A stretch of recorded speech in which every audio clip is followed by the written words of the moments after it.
നമ്മളുടെയൊക്കെ 10 വിരലുകളെ നമ്മൾ ശ്രദ്ധിച്ചിട്ടുണ്ടോ? ഓരോ വിരലിനും ഓരോ പ്രത്യേകതയാണ്. അതിൽ എപ്പോഴും നമ്മൾ പറയാറുള്ള ഒന്നാണ്, നമ്മളുടെ വിരലിൽ ഏറ്റവും ചെറുതായിട്ടുള്ള വിരലിനെ ചെറുവിരൽ, അതായത് ഈ വിരൽ, ഇതാണ് നമ്മുടെ വിരലുകളിൽ ഏറ്റവും ചെറുവിരൽ.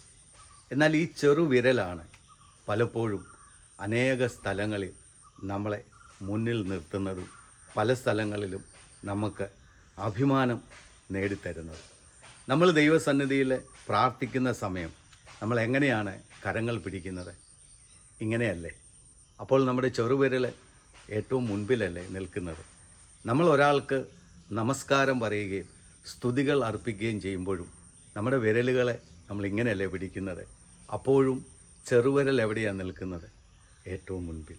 അപ്പോൾ ചെറുവിരലെന്ന് നമ്മൾ പറയുമെങ്കിലും ഈ ചെറുവിരലാണ് അനേക സ്ഥലങ്ങളിൽ നമുക്ക് മാനം നേടിത്തരുന്നതും നമ്മൾ അഭിമാനിക്കപ്പെടാൻ ഇടയായിത്തീരുന്നത്.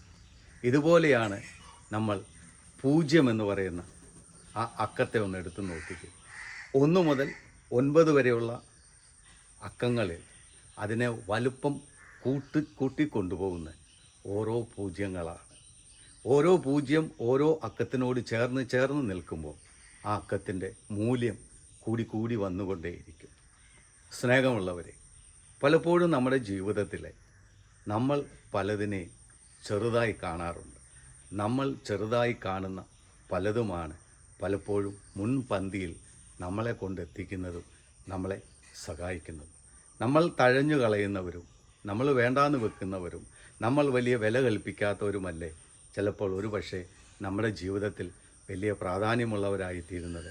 ഒരുപക്ഷെ നമ്മളൊരു അപകടം പറ്റിക്കിടക്കുന്നു, നമ്മൾ മരണത്തോട് മല്ലടിക്കുന്ന സമയങ്ങളിൽ നമ്മൾ തഴഞ്ഞു കളഞ്ഞവരും നമ്മൾ വില കുറച്ച് കണ്ടവരും ഒക്കെ ആയിരിക്കും ആ സമയങ്ങളിൽ ഓടിയെത്തി നമ്മളെ സഹായിക്കാറുള്ളത്.